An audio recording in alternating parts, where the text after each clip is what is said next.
Hi Felix, how are you going? Well, thank you. Can you tell me what qualification you're doing here at NMIT and the occupation that you're in? I'm doing a Certificate 3 in cabinet making, furniture studies, and the work I do is as a cabinet maker, doing a lot of more older traditional cabinet making, solid timber, kitchens, bathrooms, staircases, solid furniture, things I suppose like the staircases are now a separate trade, but that's what I do at work. Great. And how did you start out in this occupation? So your employer that you're with now, how did you find them? He's a brother of a teacher from high school. I've been out of touch with them for 10 years or so, ran into them shopping and heard that he had a brother who was a cabinet maker and said that sounded interesting. I didn't really think it would be a career thing, but like working with wood, and asked if there was any way that I could come and look at his workshop.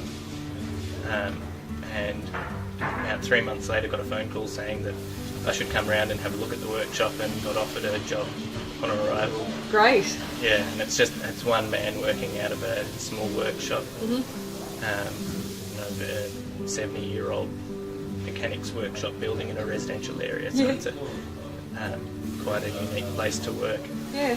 Great. Yeah, and took it from there and worked somewhat informally, and then pushed to make it more formal, and then pushed for it to be an apprenticeship, which was a bit scary for him, being his first formal employee. Oh, right. Yeah. Kind of had to learn how to do all of that, all the bookwork myself. But that'll put me in good stead to employ someone else one day. Yeah, that's right. Yeah. And what year are you in as an apprentice at the moment? I'm approaching the end of my second year. Great. Yeah. And what are your everyday duties on the job? So you mentioned a few before, but what else do you do on the job? Well, I do, with only 2 people, myself and my employer, I do everything that he does, short of actually going and sourcing the work and the finer details of the design. Yeah. I started off pretty much just following simple instruction from him, but now he asks my opinion on a whole lot of things about design. Usually ignores it, but involves me to give me that training, and so I'm operating hand tools, power tools, larger industrial machinery, but not so much of that. Finishing things by hand, which is traditional, very traditional, not done really anymore. Yeah. Nothing gets sprayed, it's all with a brush or a roller.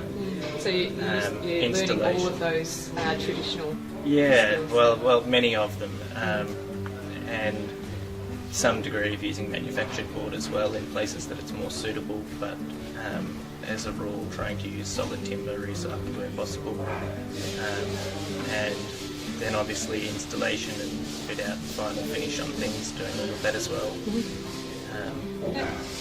Great. And once you actually complete your apprenticeship, do you hope to stay with the same employer, or would you like to get out on your own one day? I'm already trying to set myself up with a workspace and the tooling to be able to work for myself, and hope to, when I finish my apprenticeship, start to shift to working a few days a week for my employer, and a few days for myself. Yep. And either continue to work contracting work for my employer part-time, longer term, or go out on my own progressively. Great. Yeah. Excellent. Well, thank you very much for the interview, and good luck finishing your apprenticeship. Thank you very much. Thank you. You're welcome.